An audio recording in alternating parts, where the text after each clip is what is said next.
We're on. Hello. Good morning. It's good to be back after we've had about 4 weeks away travelling around, and it was nice to have a nice break. I'd like to say I missed Victorian weather, but I didn't. But I'd also like to say that Queensland wasn't much better. So anyway, it is great to see everyone here and everyone online as well. Big warm welcome to you all. Let's get into it. I better get a guitar first. And to sing, come on. I was expecting to see you standing by the time I turned around. Looks like we're all a little bit out of practice. I haven't picked up a guitar in 4 weeks, so we'll see how we go.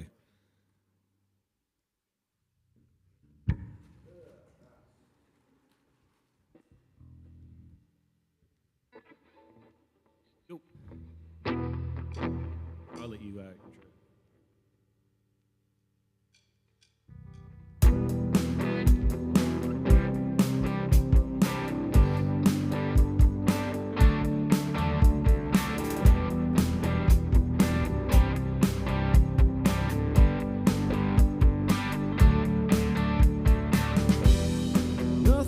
Can't separate,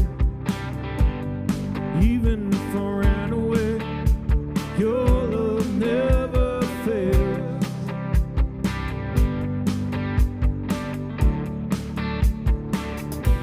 I know I still make mistakes, but you have new mercy for me every day. 'Cause your love never fails.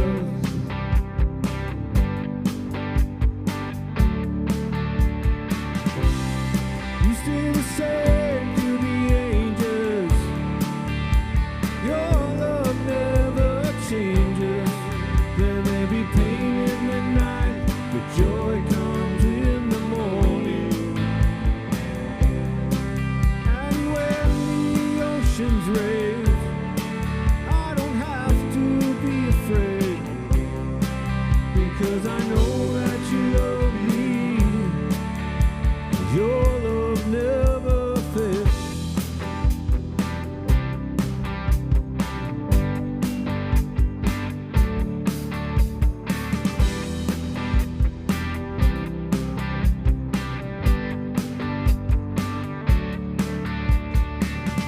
Wind is strong and the water's deep, but I'm not alone here in these open seas, because your love never fails.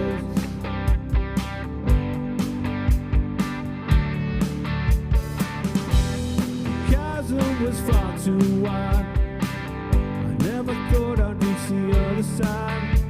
Your love never fails.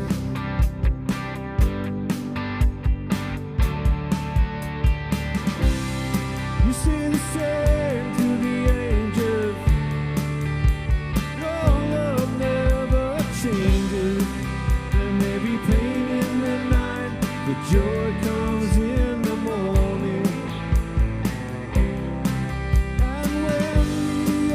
Race, I don't have to be afraid, because I know that you love me. Your love never fails.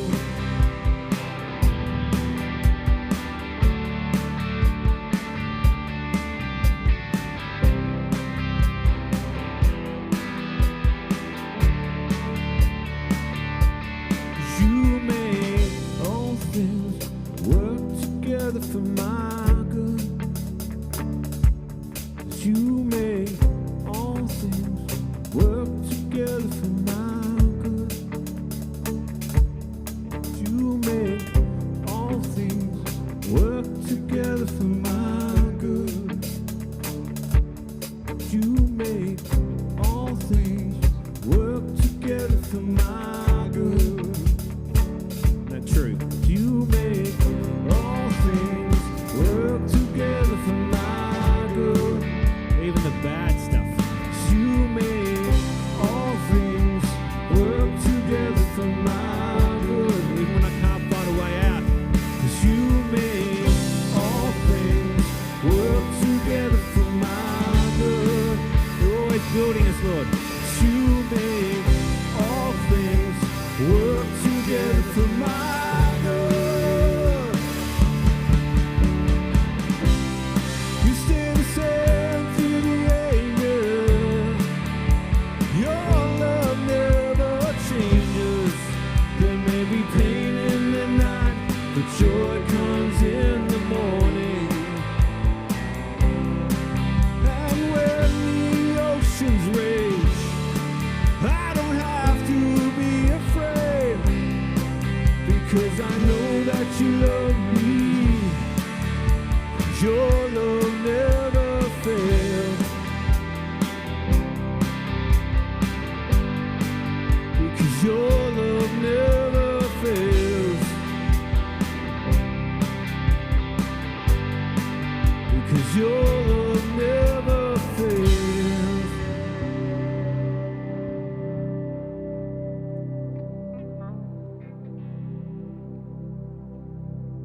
And I was reminded about that this week. I'll talk about that in a minute.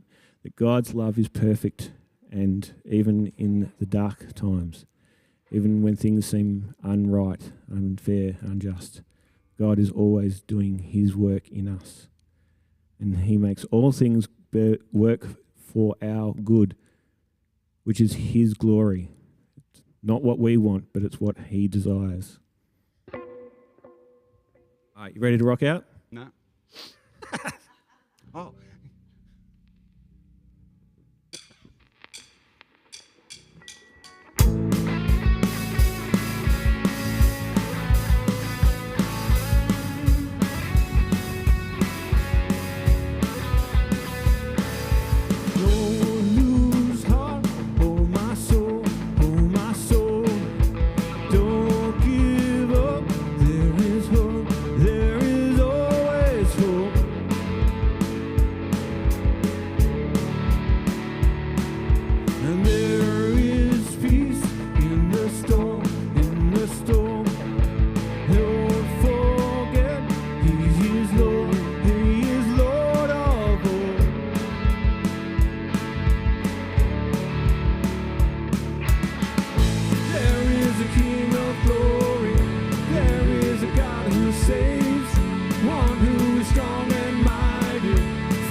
Nations bow, mountains shake at the sound of just one name. Over all, Jesus reigns, I know.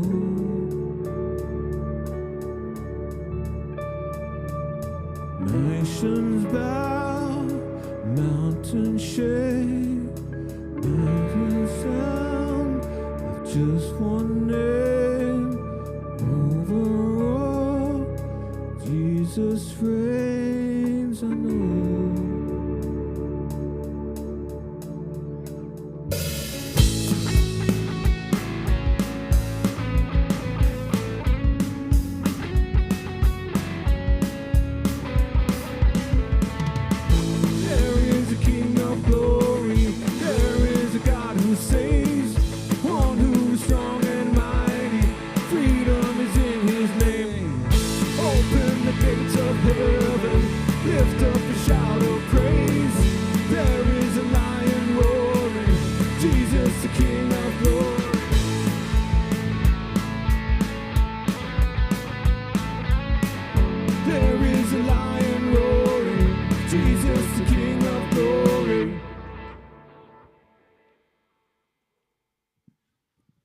Fantastic. I am so looking forward to the camp next weekend. And if you're living somewhere else, in some other part of Australia, and you're sick of the wet weather, come to where it's dry. This is the place to be, right? Well, to be honest, we have had a little bit of rain the last couple of days, but what I understand about rain is the clouds are now empty, or nearly empty, so it'll be dry by the weekend. I haven't looked at a weather forecast, but it's going to be great. And Priscilla, you're coming to the camp, so that's brilliant. If you don't have a tent, we have a whole lot of 4-man tents we can loan you. If you've got gear you need, sleeping gear, anything, we can help you. It's not too late to invite someone that's not normally part of Redgum. And if you're online and you've been watching and you're in Tyab, Felicity, and you think you should be here, Heather would love to see you there this coming weekend. So just anyone, feel free to come. I'll invite a few people that don't normally come to Redgum. They can't come, but I want people to feel welcome that anyone can be at the camp, right?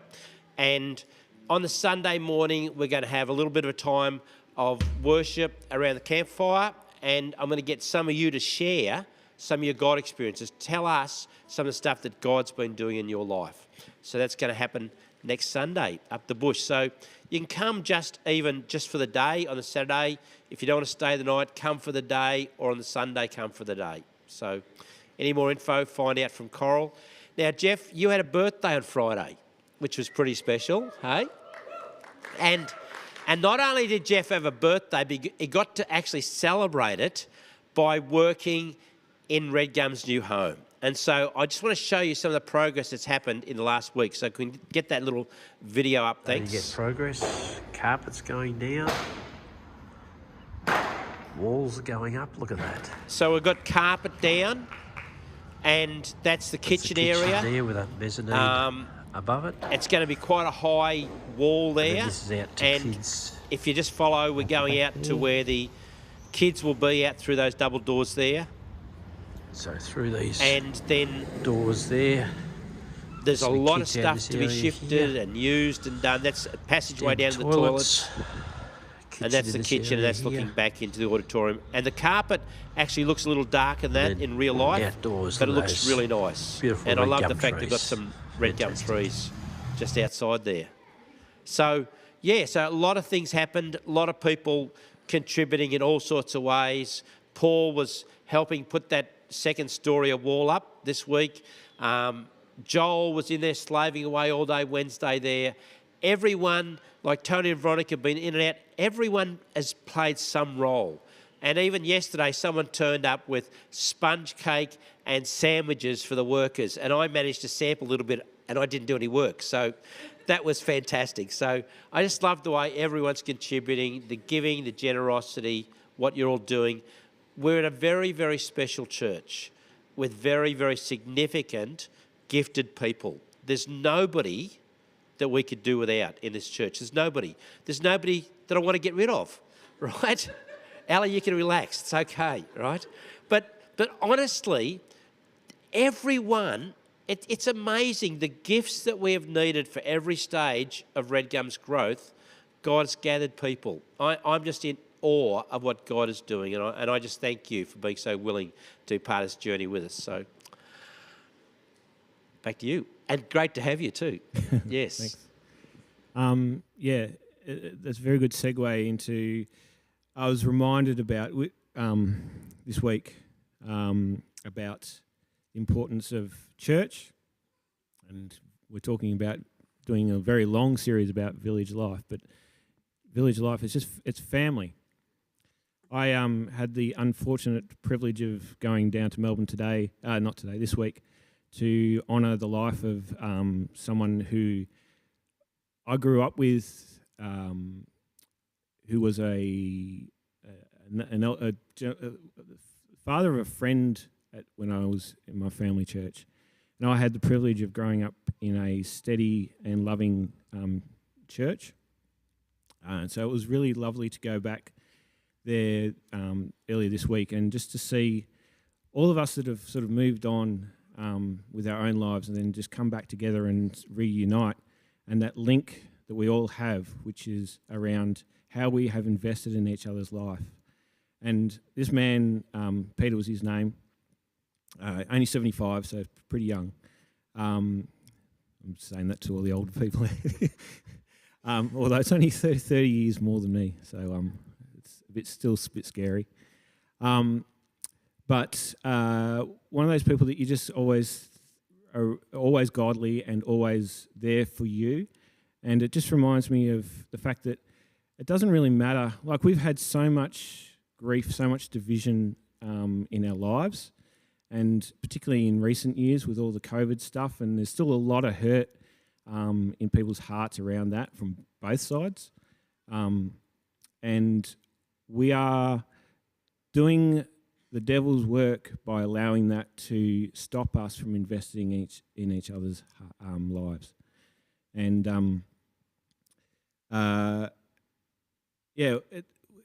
what doesn't matter what our opinions are on certain matters, on politics, on how you raise your children and all those sorts of things.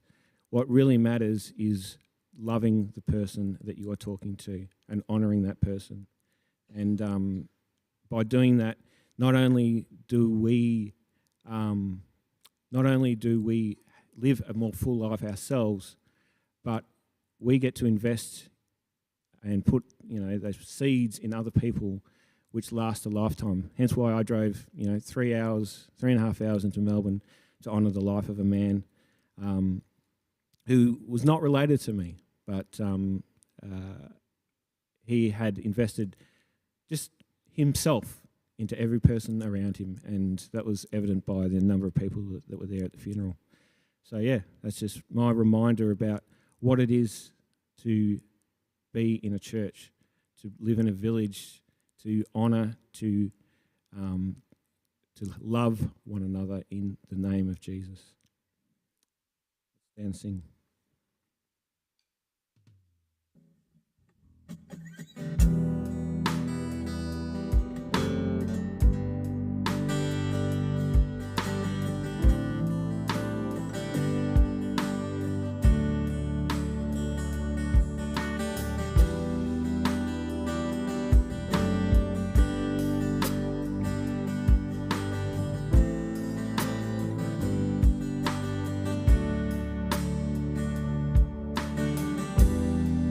Throughout history,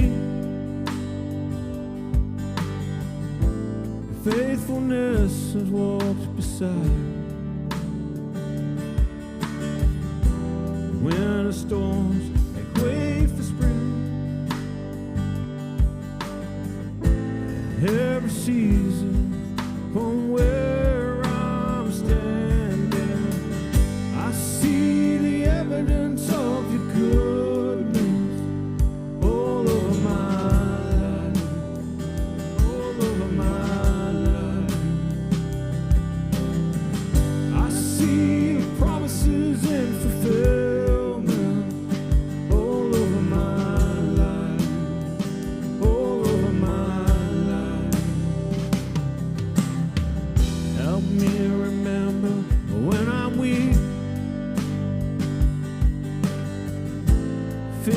Come, but fear will lead. Lift my heart to victory. You are my strength, and you always will be.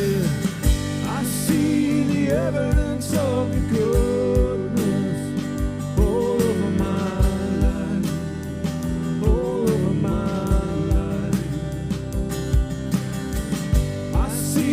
promises in fulfillment all over my life, all over my life.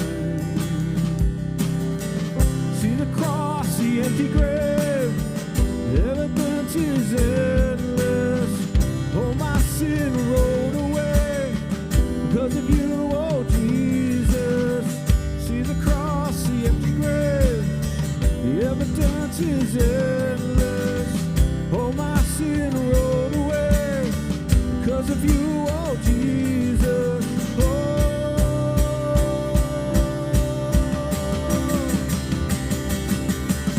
I see the evidence of your goodness all over my life, all over my life. I see the promises in fulfillment.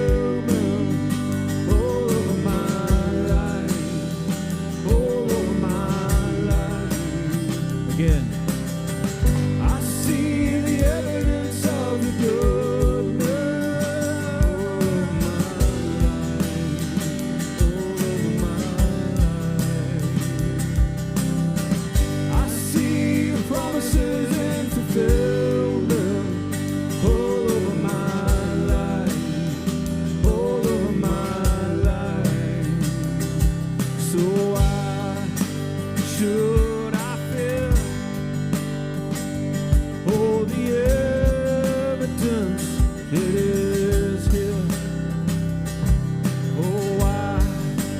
should I fear?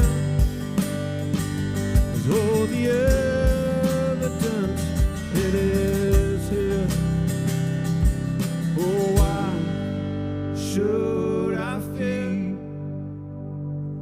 All the evidence, it is here.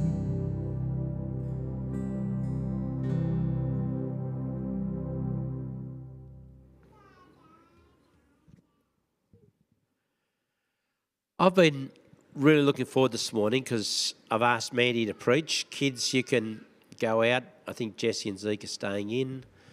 And one of the things about this morning is that people have birthdays between when you say who's had a birthday and when now happens. So in the last few minutes, Anna's just had a birthday. Today, is that correct? Is it her birthday? Wednesday. Okay, so Wednesday's her birthday, yep. This week as well. Wow, they're happening everywhere. Yeah, so that's fine. So Priscilla, it's not today. No, it's Wednesday. Whew. Mandy, come on up and get settled. My dad began preaching when he was 16 years of age. And for 70 years, Dad preached, and he loved preaching. And in his late 80s, he got to a place where he no longer had an opportunity to preach. But he had a desire to. And he felt God speak to him and say that his preaching would continue through his grandkids. So here is one of his grandkids today. I feel a bit ripped off because when Dad wrote that, he didn't include his children. It was like the grandkids, right? I didn't get a rating, but you did, so. Thanks, Dad.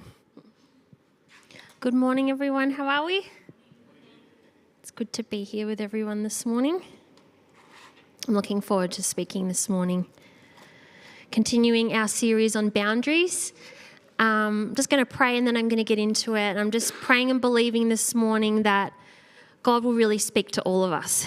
My heart is that we'd leave today with just a stronger glimpse of God, an understanding of boundaries and why they're even there and what they do in our lives, and that you would really see God and sense his love through this message this morning. So let's pray. God, I just thank you so much for everyone who's here in the room, for everyone who's watching online. God, I just thank you for the decision that all of us have made this morning to come to church or to watch church online and to give this portion of our day to you, to give our time and our attention to you, to your worship, to your word, to your truths, and to fellowship with other believers. And I just pray that something powerful would happen out of this time we've dedicated to you today, out of this focused attention, lifting our eyes to you. God, I pray that you would speak to us through this service and through my words, and I pray that in Jesus' name. Amen. Amen. So I want to speak a little bit at the start about my journey with boundaries. And it's probably good that Mum's outing kids today because she might find my journey with boundaries traumatic to relive or remember. And I'm not going to go through my whole journey with boundaries, just a little snippet. But basically, I grew up in a Christian home, and most of my childhood through my primary age years, on the surface, it looked like my relationship with boundaries was probably pretty good because I was quite well behaved. And I excelled at school, I excelled in church. I was kind of like, whatever environment you put me in, I'll work out the system and I will get to the top of the system and achieve success in that system. So in my early years in childhood, it probably looked like I had great boundaries because I had great behaviour. But my behaviour wasn't based on my revelation necessarily of boundaries. My behaviour was based on wanting to achieve a certain goal, and that good behaviour helped me achieve my goal, if that makes sense. Then I got to my teenage years, and my goals changed in life. I had grown up wanting to please potentially my family. I grown up wanting to please my church community. And when I got to high school, I discovered there was a whole new people group one could seek to please, which was your friends and boys and just friends, not family and not church. And so I shifted my goals to other outcomes. And suddenly my behavior changed because my goals changed. And suddenly on the outside, I displayed behavior that made it look at times like I had no boundaries and no respect for boundaries and certainly no care for the boundaries that God has actually placed in our rhythms of life. And I put mum and dad through hell, real hell. If you ask Dad, he'll say it wasn't that bad because that's how Dad goes through life. He's very positive and faith-filled. If you ask Mum, she won't want to talk about it because it was that bad. And it was a very traumatic time in all our family's life as I fought against godly boundaries in my life because those boundaries didn't line up with my goal for my life. And my goal in my teenage years for a number of years wasn't to live for God, it was to live for me. And when I think about why I did that, at the very heart of it was fear. At the very heart of it was, I don't trust God. I am convinced that my way of doing life is going to be more fun. It's going to lead to a better life. It's going to lead to a life that I will enjoy most. And it's going to lead to a life where I will be free. At the very heart of my not being willing to live by God's boundaries was fear. I didn't know God well enough to know that I can trust him, even with the deepest desires of my heart. And so in that time, I put mum and dad through a lot of grief. And thank God, literally thank God, that I have parents that raised us, my sister and I, in a family with godly boundaries, sometimes despite my efforts to tear them down. I don't know if you've ever been actively trying to tear down God's boundaries in your life, but I was trying to not only destroy my life, but take down my family with me. And mum and dad loved me through it. They gave me grace through it. They had to compromise in certain areas, but then on the other hand, they didn't compromise in what they felt were the non-negotiables and the really important things that actually knitted the entire fabric of our family together. And so I want to thank mum and dad because one of the non-negotiables in our household was going to church together on a Sunday.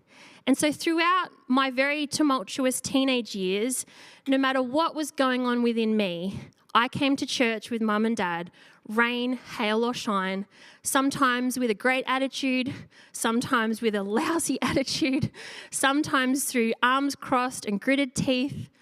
And the same for our family was this rhythm we had once a year of going to Hillsong Conference. I loved going to Hillsong Conference until I got to my later teenage years when I was actively living against God. And so mum and dad still took me to Hillsong Conference every year, rain, hail or shine. And I remember halfway through year 12, I was at Hillsong Conference totally against my will. Like if there's any way for a teenager to display in their body language that they don't want to be somewhere, that was me. And so everyone else was standing and worshiping and I was seething, like seething. If I could describe to you how dark I felt on the inside, and my mission in life was to show everyone how dark I felt and make everyone else around me feel dark as well. Because if I'm going to suffer, we're all suffering together. And so I had my arms crossed. I was refusing to stand. I wasn't singing. And I remember in this massive, surrounded by 20,000 Christians, and I was like, I shall not comply with you all.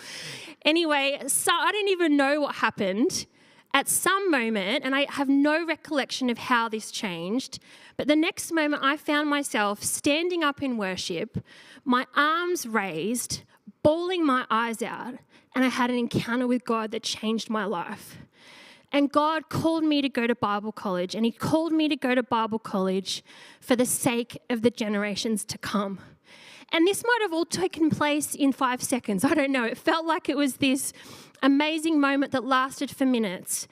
But in a split second, I caught a glimpse of God.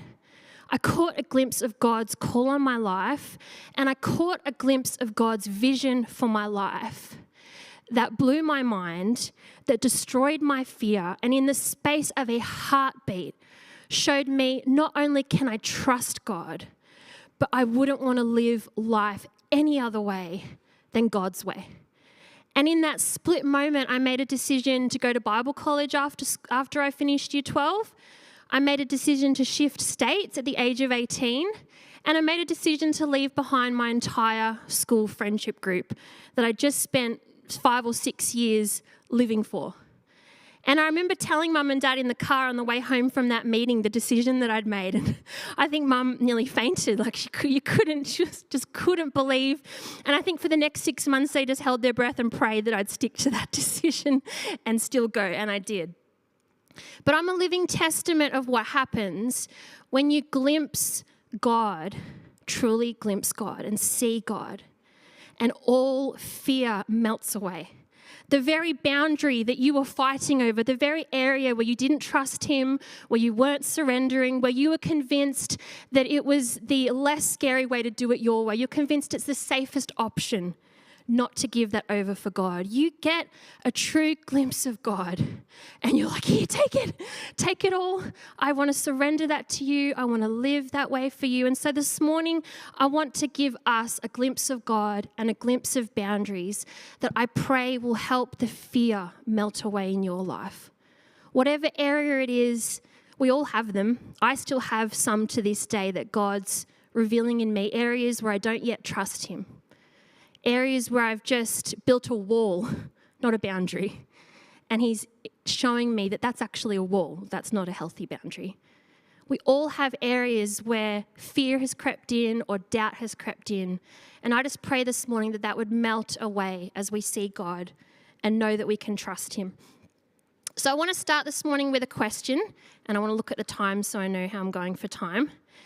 My question is, why boundaries at all? Why boundaries at all? If God created us to be free, if God wanted us to be in a loving relationship with him, why boundaries at all? Or another question I want to pose to us is, why did God put the tree of the knowledge of good and evil in the garden? I don't know if you've ever asked that question. I've asked that question. If sin came into the world because Adam and Eve disobeyed God's boundary, God's no, wouldn't it have been easier if God didn't put the temptation there, if God didn't put the boundary there, and if there was no? Then they couldn't have messed up, they couldn't have brought sin into the world. So why boundaries? Because the tree and boundaries and a no and a line in the sand existed before sin came into the world. It wasn't a result of the fall. It was in God's perfect plan. So why? What about boundaries do we need, and why do we need them? And why do we actually need them in a perfect world, let alone a fallen, broken world? I want to read this morning to us from Genesis chapter 2, verses 1 to 17, and I'm reading from the Message. I just love how fresh and how much the Message brings the word of God to life. So if we can get that up on the screens, please. So this is Genesis chapter 2, verses 1 to 17. Heaven and earth were finished, down to the last detail. By the seventh day, God had finished his work. On the seventh day, he rested from all his work, and God blessed the seventh day. He made it a holy day because on that day he rested from his work, all the creating God had done. This is the story of how it all started, of heaven and earth when they were created. At the time God made earth and heaven, before any grasses or shrubs had sprouted from the ground, God hadn't yet sent rain on earth, nor was there anyone around to work the ground. The whole earth was watered by underground springs. God formed man out of the dirt from the ground and blew into his nostrils the breath of life. The man came alive, a living soul. Then God planted a garden in Eden in the east. He put the man he had just made in it. God made all kinds of trees grow from the ground, trees beautiful to look at and good to eat. The tree of life was in the, and I'm guessing it's, oh no, I was going to say garden, middle of the garden. Also the tree of the knowledge of good and evil. Next slide, we'll skip the bits about the rivers. The fourth river is the Euphrates. God took the man and set him down in the Garden of Eden to work the ground and keep it in order. God commanded the man, you can eat from any tree in the garden except from the tree of knowledge of good and evil. Don't eat from it. The moment you eat from that tree, you're dead. So we've got to remember, this was before sin came into the world. This was deliberate. It was part of God's perfect plan for creation. And that included a boundary, it included a limit, and it included a no to Adam and Eve. There was a yes to all of creation, but there was a no to this one tree. And so we've got to ask ourselves the questions, why did God put that there? Because it wasn't to trip them up. It wasn't to set them up to fail. It was actually to set them up to be able to enjoy relationship with God and relationship with one another. And so I want to explore for a moment what boundaries are and what boundaries do. The Britannica Dictionary definition of boundary is this: something such as a river or a fence or an imaginary line that shows where one area ends and another area begins. It's pretty straightforward. For example, these two trees mark the boundary of our property. The river forms the country's western boundary. Another part of the meaning it says is a point or limit that indicate where two things become different. So it's a line or a limit or a point where two things become different. Some synonyms for boundary can be a frontier, a sense of that which divides one entity or political unit from another, a boundary in a reference to a country, a city, a state, a territory, and it designates a line on a map. Example, the boundaries are shown in red. Boundaries give us definition. They define a thing. They give it shape, they give it form, and they give it identity. And when God created the world, if you read Genesis chapter 1, it says that God created out of chaos and he brought order to the chaos. And if you read Genesis 1 creation account, you see God defining and forming and creating by putting things in their bounds. He separates the land from the sea by putting a boundary around the sea, which gives form to the land. He separates the day and the night. And through all of creation, you see him bringing life and creating and breathing into existence this earth he created out of nothingness and out of chaos by bringing order and boundaries. And the whole earth that God created is created on these principles and rhythms and systems. When you study science, when you study mathematics, you get to discover the precision, the wonder, the order that God created this world with and what actually it's operating on behind the system. God did things so deliberately. And when he created Adam and Eve, he placed them in this perfect garden and he gave order to their lives by creating a line in the sand that gave their lives shape by showing Adam and Eve, you are not God. This area is not yours. This area is mine because I am God. And this boundary, this line that God put literally in paradise in Eden was the very thing that protected Adam and Eve from thinking that it was their job to sit upon the throne. It was like God put Adam and Eve on earth. And if you read chapter 1 and chapter 2, he says that he put us on earth to rule and reign and have dominion.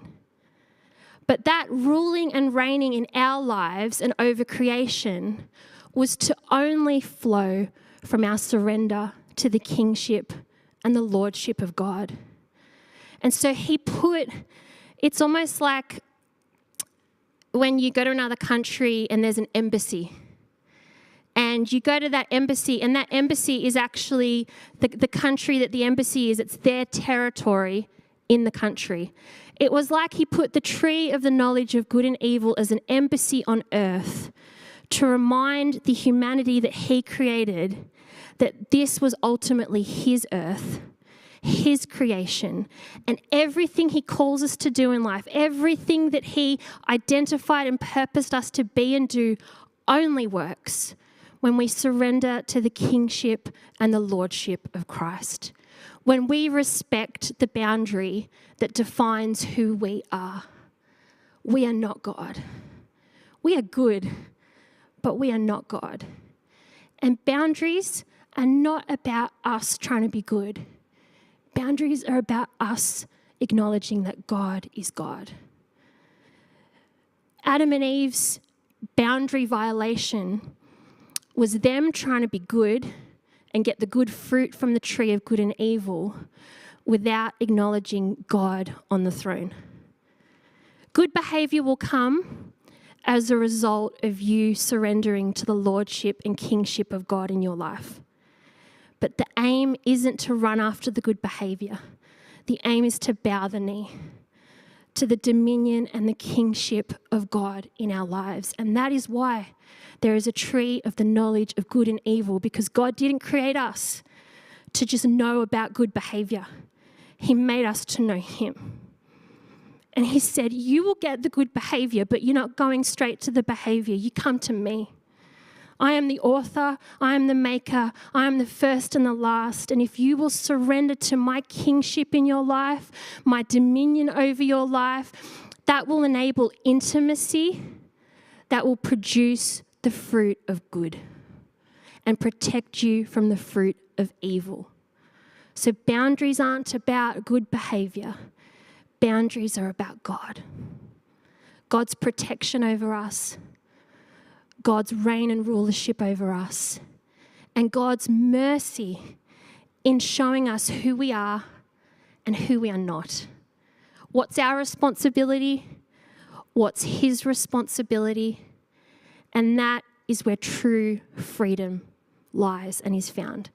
I've been reading this week a really good book called Boundaries by Henry Cloud and Townsend. You've probably heard of it. Some of you might have. It's quite a well-known book. And it's a book that I read many years ago. And I don't know, as you're getting older, if you find when you reread a book later on in life, it's like you really, really read it for the first time. Because I read Boundaries as a young adult and I'm like, oh yeah, I got all that. Yeah, woohoo, I can do all that. And now I'm reading Boundaries in my late 30s like, oh, I've got so much to learn. I don't know anything about boundaries. But in his book, he's a Christian, and he defines boundaries, the goal of boundaries, he defines as love flowing from freedom. Boundaries exist in the garden because God wanted to have loving relationship with his creation. And it was the only safe, healthy, free, appropriate way for that to happen, was for his creation to know who they were. Have you ever tried to have a relationship with someone when you don't know who you are? And you don't love yourself, you don't even know who you are, you don't have any boundaries, you don't know your purpose? That relationship is never going to be respectful, it's never going to be healthy, it's never going to be appropriate because it's not based on reality. And so God gave us these rhythms and these boundary lines, not just so that we could respect him, but so that we could respect ourselves because we know appropriately the reality of who we are. And so we could respect one another. So whenever you see a commandment of God, a law of God in the Old Testament, the 10 Commandments, a principle, whether it is the boundary of the tree of the knowledge of good and evil, whether it is the principle of tithing, whether it is the concept of Sabbath, all of those, the aim behind every single one of them is relationship and love flowing from freedom. When God puts a boundary around anything, it is to protect his good and perfect creation and keep it good and healthy for you, for him, and with our relations to one another. When we tithe and put God first with our finances, it's a declaration of God's kingdom on earth. It's a moment where we say money is good, but money is not God. When we come to church in the midst of a busy week, it's a moment where we say work is good and important, but work is not God. God is God. And the Bible is filled with all these rhythms and boundaries. Some of them are commandments, some of them are principles that we discover. They were put there at the foundation of the creation of the world to protect and keep safe and healthy the amazing creation that God's created and to keep us off the throne. Because we know what happens, or I personally know what happens when I get on the throne of my life. The very freedom that I think I'm fighting for, the moment I win and get my way and kick God off the throne, I enslave myself. And that's what Adam and Eve did.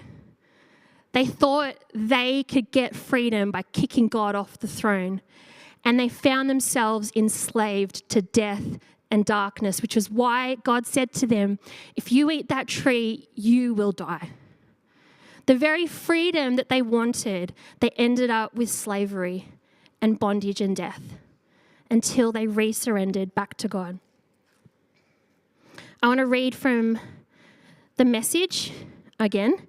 I want to read from Romans chapter 8, and I'll just explain to you for a second what comes before this verse, these verses in the Bible, so you know the context. So in Romans chapter 7, we have Paul basically describing his battle with sin in his life. If you've ever read Romans chapter 7, it's like you're reading your own mail. Like he's saying, I try and do good, I end up doing bad, I don't do the good that I want to do, I do the bad that I don't want to do. And it's just this dilemma that he's facing and this war that's going on within himself, this struggle against sin and this struggle against really surrendering his life to God's boundaries.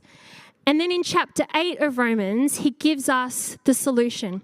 And the reason I want to read it from the Message was because the heading on in the Message was pretty much the heading of my message today, which was the solution is life on God's terms. So if we can put up chapter 8 there.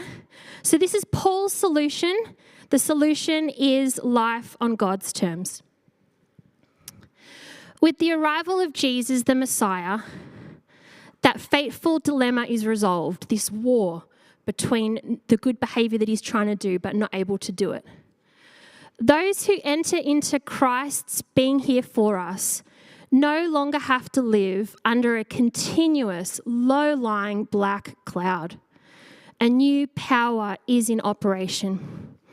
Can I tell you now, as a teenager, when I was actively fighting against surrendering to God, I know what it's like to live under a continuous, low-lying black cloud.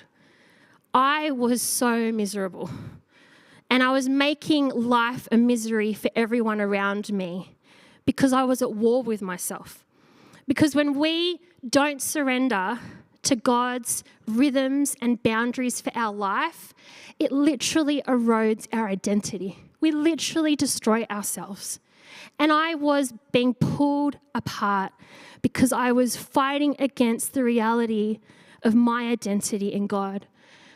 But a new power is in operation. The Spirit of life in Christ, like a strong wind, has magnificently cleared the air, freeing you from a fated lifetime of brutal tyranny at the hands of sin and death. God went for I just love how the Message describes things. God went for the jugular when he sent his own son. He didn't deal with the problem as something remote and unimportant.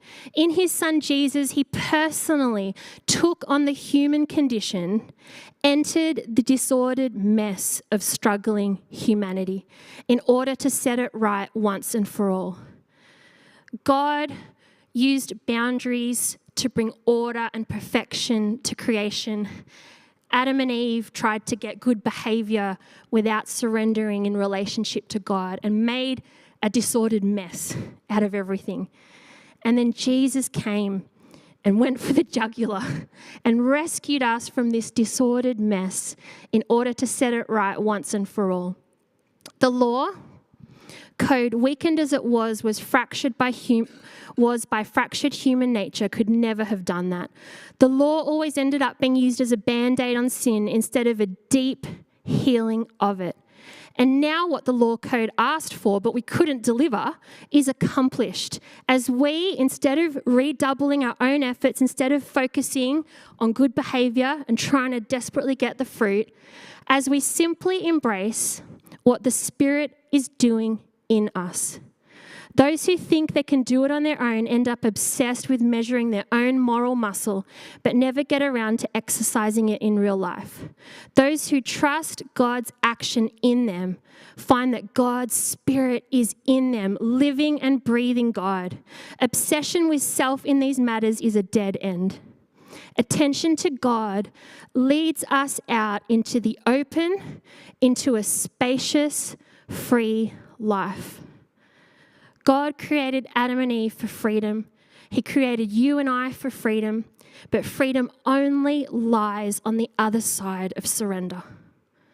Surrendering to God as your King and as your Lord, and surrendering to the boundaries that God has put before us to enable us to receive his love, to enable us to give love to one another in a healthy, flourishing, free environment, because we are all bowed the knee before God. And that makes us safe, and that makes the environment safe when God is on the throne. Next slide, please. But if God himself has taken up residence in your life, you can hardly be thinking more of yourself than of him. Anyone, of course, who has not welcomed this invisible but clearly present God, the Spirit of Christ, won't know what we're talking about. But for you who welcome him, in whom he dwells, even though you still experience all the limitations of sin, you yourself experience life on God's terms. And I'll go to the last slide because I love, if you go to the very last verses in Romans, please. Sorry to confuse those guys in the van. Okay, this resurrection life you receive from God is not a timid, grave-tending life. And this is the goal. This is a glimpse of the kind of relationship with God that you and I were born to enjoy. It's adventurously expectant, greeting God with a childlike, "What's next, Papa? What's next, Papa? What are we doing next? What adventures are there today?" It's God walking with Adam and Eve in the cool of the garden. It's us sitting on our Father in heaven's knee going, "What's next, Papa?" That is the kind of relationship that God created us for. That is why every boundary exists. It's why every principle, every law, even the Old Testament, which was flawed and temporary and only helped to show them that they needed God, the ultimate aim of all of that was to get humanity to a place of intimacy and relationship with God. What's next, Papa? What are we going to do today? And then have safe, intimate relationship with one another. God's Spirit touches our spirits and confirms who we really are, gives us our identity. We know who he is, and we know who we are, Father and children. And we know we are going to get what's coming to us, an unbelievable inheritance. Thanks, guys. I'm just about to finish, and I've got a video that I'm going to show you guys. Oh, we've got some birds that have joined us in the roof. Are they swallows? Do they swoop? Okay, that's good. As long as they don't swoop, I'm good to continue.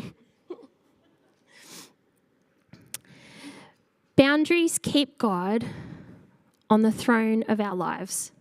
Every time you and I surrender to a God boundary, we are putting God on the throne.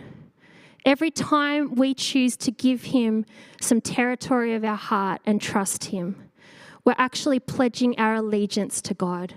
We're bowing the knee to God and God's reign in our life.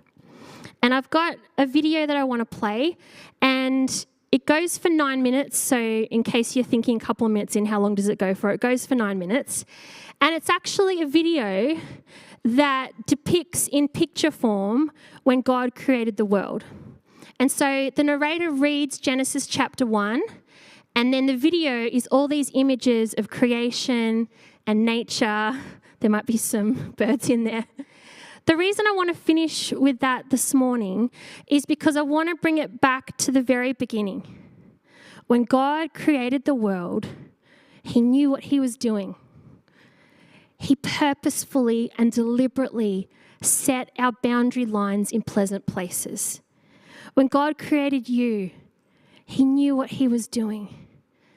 And when God is asking you to surrender that relationship, that fear, that pain, that decision, he knows what he's doing and you can trust him. And so as we watch the video this morning, as you watch images and the narration of how God created the world, I want you to allow God to speak to you. I want you to allow God to remind you of his greatness, of his might, of his love, and of his wisdom. And I want you to do business with God while we watch this video. And then I'm going to get the band to get up and play the third worship song we did this morning, if that's okay. So thank you. And for those that are at home, we're actually going to put this video on the link for you so that we don't get kicked off Facebook. So I'm going to say goodbye to those that are watching at home, but Lauren is going to put up in the comments the link to this video. So as soon as we go off, if you just press play on that link in the comments, then you can respond to this message at home on the same video while we're responding to it here in the room. Thank you.